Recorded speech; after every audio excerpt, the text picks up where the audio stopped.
ng Diyos. So kinabukasan ngayon pumunta siya sa school. Sabi niya, hindi, si Horus yung Diyos eh. Pati pinagtawanan ngayon siya ng mga kaklase niya. Pati teacher niya, isa pa sa tatawa sa kanya. Saan mo naman nalaman yan, ano? Sabi ng teacher niya, sa tatay ko, demonyo yung tatay mo, kung pakinggan yan. Ng Diyos, si Jesus. Maniwala ka sa kanya, save ka na. Diba? So, yan ang problem. Kahit gusto mo, na ibigay dyan sa anak mo lahat ng pinakamagaganda ng free talk na maibibigay mo sa kanya. Pagpasok natin sa ating society, ito ngayon ang kalaban natin. Ya? Kalaban ngayon natin yan. Magiging labas ng anak mo ngayon yan, wala na makikipaglaro sa kanya kasi siraulo tatay niyan eh. Ya? Totoo yun. O ngayon, since siraulo tatay niyan, siraulo rin yan. So, iiwanan na ngayon yung mga bata. Magiging alam na yan. Balang araw, hahawak ng baril yan. Mamasingganin niya ngayon yung mga estudyante doon. Ubus lahat yun. Lalabas ngayon sa dyaryo, 80s kasi. Tarantado yun, kaya pumatay ng tao. So, bagsak na naman yun tayo na naman may kasalanan, di ba?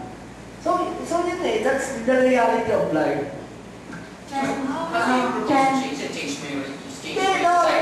Hindi, wala na sinasabing change. Si Rizal na nung gusto niyang i-change na baril sa luneta eh. Eh ako nga madalas sa luneta, ayokong mabaril. Jen, I don't think maging ganun. No, ang sinasabi ko, ang society mismo, ang kumokondemn eh. What I'm driving at is that you showed your child, yung process of learning.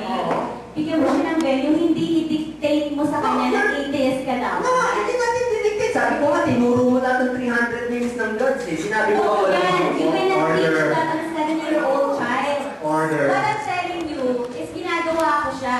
At bumabalik din ang anak ko sa akin. Sasabihin niya sa akin, syempre, magtatanong din siya, how you dealt with that, how you handle that, yun yung mahalaga. Yun yung mahalaga dun eh, paano mo siya hinahandle. Sinasabi mo ba sa kanya, sinauli yan si Jesus Christ, naloko tayo ng Roman Catholic for this kind of thing. Hindi siya gano'n, hindi mo siya gano'n hinahandle. Hindi kasi, hindi, ang sinasabi mo kasi, paglabas niya, pagpunta niya sa school, makukuha niya ganito, sinabi nila mabait ang Diyos, pagbalik niya, sasabihin mo ng parents niya eh, anong Diyos? Walang Diyos. Hindi siya gano'n, diba? Ang tama yung pino-point out na may mga different environments, diba? Na maapektuhan ang psychology ng isang bata paglaki niya. That is all given. That is all given. Kaya nga sabi natin, dahil mas prominent itong mga binibigay ng Catholic, andito lahat ng venues. Andito lahat ng venues. Andyan sa kanila lahat. So, i-balance natin, ibigay din natin yung venue ng pagiging critical, ng free thought. Ibigay din natin yung venue na yon dahil wala iyon sa ganitong panahon, sa ganitong society, sa ganitong sitwasyon. Mamaya, ang argument na kasi, kahit na binigyan mo na ang bata ng ganong, with all that opportunity, maging critical and all, ang sinasabi niya, sir, sorry, water.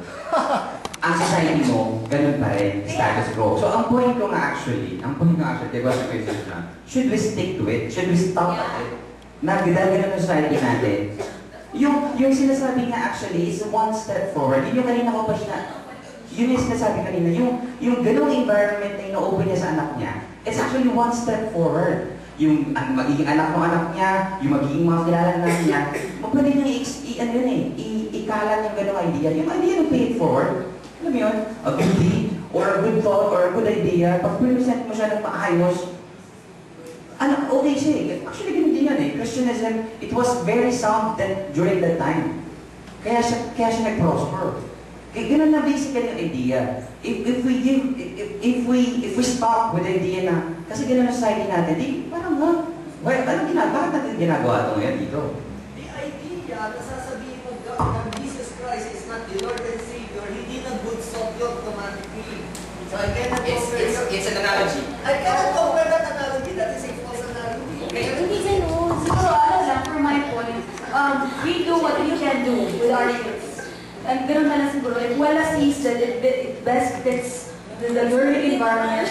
If you think that's good for your child, then you do it.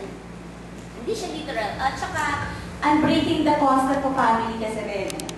Alam mo yun, hindi rin ako naniniwala dun sa marami akong binibreak na norms, actually. And I'm seeing good things naman doon. At ako, hindi rin ako mamumroblem kung magpunta siya maging Kristiyano siya, magpari siya. As long as hindi siya magtatapak, hindi siya, as long na igagalang niya yung ibang tao, wala akong problema. Kaya nga, binibigay ko sa kanya yung pagiging critical i-hone mo yung pagiging critical minded na. Para at least, makita niya yung iba't ibang point of view, igalang niya yung ibang tao. Parang yun lang. Okay. Adi. Sorry. Naniniwala ako sa gano'n. Kasi nabubukas natin yung mga bata sa mga...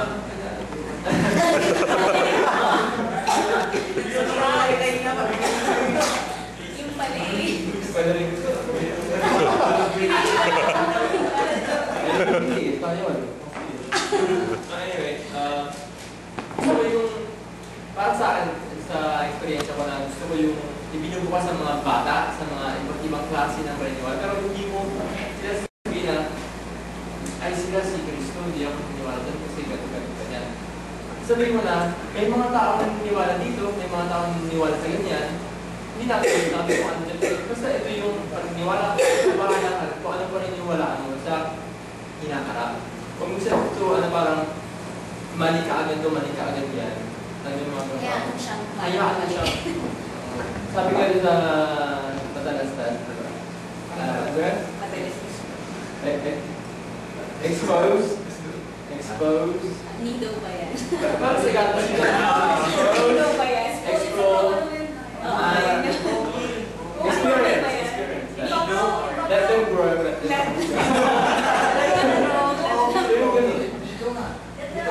Sa ganun paraan, hindi sila nagkakaproblema. Kung sabi ng isang tao na si Horus ay Diyos nila o si Mitra Diyos nila o si Kristo ay Diyos nila, hindi magkakaroon ng problema yung anak mo kasi alam niya na maraming tao na iba't ibang klase ng paniniwala. Yes. Yun lang. Actually, yung Tagalog na lang tayo lahat. Hindi kasi may mga manonood sa atin sa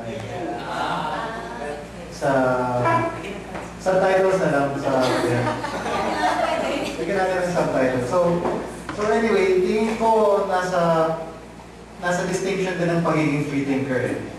Kasi yung pagiging free thinker, hindi nga siya yung conclusion eh. Yung process siya. May kinalaman siya sa rationalism, sa empiricism, sa scientific method. Yun yung pagiging free thinker. Hindi dahil free thinker ka, automatic na naiinis ka. So tingin ko, yung mga process na ganito, yun yung ituturo dapat dun sa mga anak. Hindi yung anak, 2 plus 2, 4 yun o kaya 4 times 4, 16 yun Hindi ganon. Ganito, anak 2 plus 2, bilangin mo yan. 1, 2, 3, 4. Ganito magbilang anak. And ganito mag-isip. Diba? Dati required sa yun logic, grammar, tsaka rhetoric. Nakapackage yun dati. Pero ngayon hindi na uso yung critical thinking or logic sa mga basic education.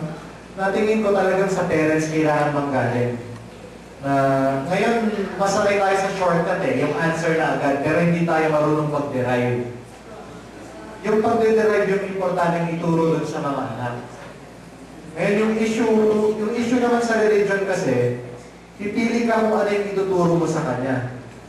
Kung faith ba o reason. Yun yung isa sa mga pinaka-importanting distinction. Kung tuturuan mo ba siya na, anak, may mga bagay na paniniwalaan mo na lang talaga, basta maniwala ka na lang. Basta pakikita, parang ganon. Or may mga bagay, or pwede mong piliin naman na anak, kailangan pag-isipan mo lahat. Kahit ako pa magsabi sa'yo, hindi basta maniniwala ka na lang. Kasi ganon yung mga parents minsan Pagka tinanong mo sila, bakit ko gagawin yan? Bakit matutulog ako ng maaga?